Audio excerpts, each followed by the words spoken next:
আসসালামু আলাইকুম গাইস, দেখুন আমার ছাদ পুরা সবুজ সবুজে ভরে গেছে। বৃষ্টি পায়া গাছগুলো অনেক মাশাআল্লাহ অনেক সুন্দর হয়েছে। এখনো একটু একটু বৃষ্টি, তার ভিতরেই উঠলাম। এই দেখুন মাশাআল্লাহ, এই যে চাল কুমড়ো হয়েছে, আরেকটা চাল কুমড়ো মাশাআল্লাহ, করলা হইতেছে,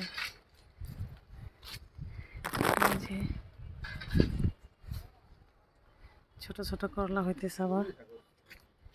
এই দেখুন মাশাআল্লাহ, ওই যে দুন্দুল, এই দেখুন দুন্দুল মাশাআল্লাহ। দেখেন এই যে আলু শাক, এই ডাটা, এই যে সিম গাছ উপরে উঠতেছে, এই যে এগুলা হচ্ছে ডাটা। বিভিন্ন গাছের টবের পাশে পাশে ডাটা লাগানো হয়েছে, পালং শাক ডাটা। এই দেখেন মাশাআল্লাহ কত সুন্দর ডাটা। এই যে পেয়ারা গাছ, এটা হচ্ছে ছবেদা, ওই পাশেও ছবেদা আছে। এই যে এগুলা হচ্ছে কমলি শাক, এটা হচ্ছে হ্যাঁ মাশাআল্লাহ। এই দেখেন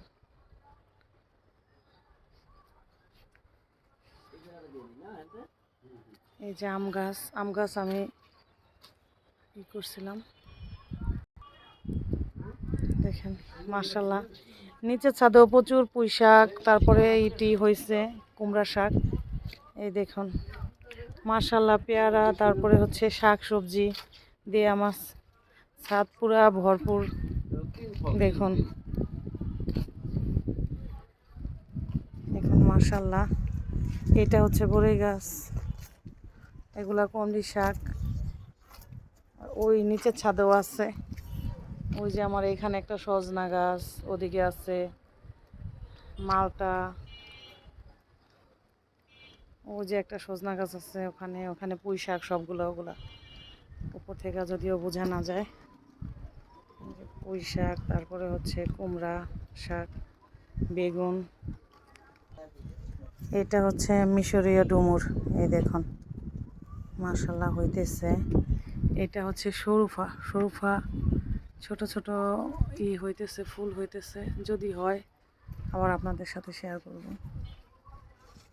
দেখুন এইটা কি ছবেদা গাছ জানি না, এত পরিমাণ এক এক ডালে ডালে, দেখেন ছোট ছোট ডাল কিন্তু এত পরিমাণ ছবেদা মাশাআল্লাহ।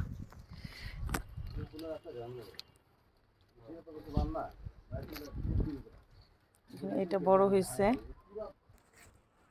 দেখেন।